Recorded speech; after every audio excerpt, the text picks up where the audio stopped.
I'm with ABPMP. I'm on their international board, and that's the Association of Business Process Management Professionals. And that's how I got involved with PEX. I started to represent the organization to PEX, and that evolved into becoming a PEX columnist. I write a monthly column for PEX. I'll get that advertisement in there. And over the years, that relationship has deepened and evolved, and I've written papers for PEX, and I'm now on the Global Advisory Board. One of the things that is very, very important is remaining relevant in the industry. It's a very dynamic industry. It's changing constantly. And PEX needs to stay current with the industry, what's going on. Being a practitioner, being out in the field as a consultant with a lot of different companies, I believe that I can bring a perspective of, we'll say, realism. It's not theory. What we're going to make it is something that is really meaningful to people, relevant to people, and actually helps them. Over the about last 7 or 8 years, I've dealt with a variety of people, all great people, very knowledgeable, very skilled, and they're easy to work with. They turn my columns into something good. But overall, I think that it's the attitude that the people bring to it. There's a genuine desire on the part of everyone that I've worked with at PEX to gain knowledge, to remain current, and that's a nice environment to work with. Well, one of the things right now is, especially given the changes that are going on, one of the things I see in a lot of companies is, first of all, a lot of companies are just really getting started. They're starting to move out of continuous improvement into transformation, which are two very different things. And as they make that move, the people need deeper and broader skills. And in the course that I'm teaching right now, it helps give them the architect level skills that they're going to need. And that really starts at business strategy and looks at that strategy and then pushes down the execution of that strategy into change, broad-based change, process level change in the company. So it helps align everything. Plus the architect is the expert. The architect is the one that reviews everything and makes everything work. So those are the skills that at least we hope to impart to the people in the course. In the past, the business architect has been really focused at the strategy level, and that's a component of operations excellence, clearly. But it's a component. And the handoff between the business architect and the process architect has been sloppy to non-existent.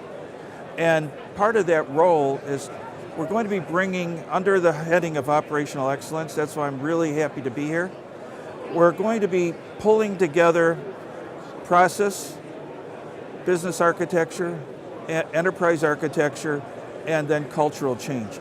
All of those things really fold under operations excellence, and I see that melding happening over the next couple of years because the projects are becoming, they're moving out of the small focused continuous improvement projects and really now starting to look at how they can start to prepare the business for what's coming in the future with the global marketplace and with mobility technology and the things, robotics, all the things that we're dealing with or soon will deal with. Well, here I'm going to commit heresy. A lot of people look at digital transformation coming out of IT, and they think if they go paperless or they bring in an ERP or they do something, they're digitally transformed. And that's really not true. What they're really doing is simply adding more complexity to an already over-complex IT environment. Part of digital transformation is really the ability to, first of all, look strategically at where the company wants to go. Work then with the business architects and the process architects to say, what is this environment really going to look like? And what do we need to succeed in this environment? That then will form the box, so to speak, for digital transformation and give it a strategy. Right now, the companies that I see that are saying that they're moving to a digital transformation are moving from an IT perspective. They don't really have an overall integrated strategy that says, here's why we want to do it, here's what we want to build, here's what that's going to look like in the future. I think you're going to see in the future that the IT organization is going to become more focused on rapid change and the ability to do that, which means you have to simplify IT. You have to have an integrated architecture. Right now, everything's just cobbled together. You have to have an ability to very quickly deal with strategy, look at how that's going to change the business and roll that over into IT and then deliver. A lot of the BPMS promise of the past hasn't really been realized because of the way it's been approached. The tools are great. They work, they're good. The problem is the way in a lot of companies they're trying to implement those tools. BPMS, in my opinion, is going to be a nuclear part of the future digital, we'll say, environment, because it gives you certain abilities that you don't have otherwise, especially when you start to get to low code, or as some people say, no code, okay, robotics, AI, that type of thing. It's going to change the whole face of business.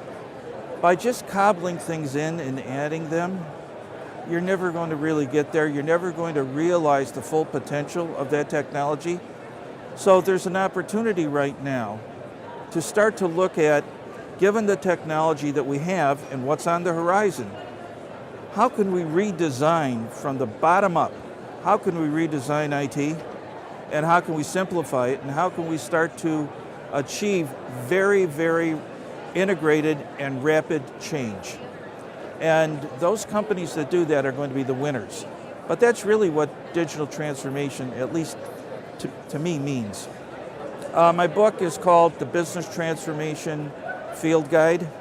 It came out about a month ago right now.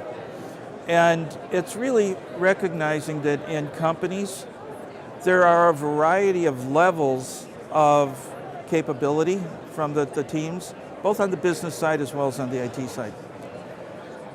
What we wanted to do was to look at a worst case, which is business transformation, complex, broad-based, and we wanted to give people the ability to bring the whole team to a common footing, to a common place. Right now, with everybody all over the place, the results are not consistent. And what we wanted to do was to help people coalesce the teams and to have consistent results. And to that, we have a methodology that we used, and we use that methodology as a framework.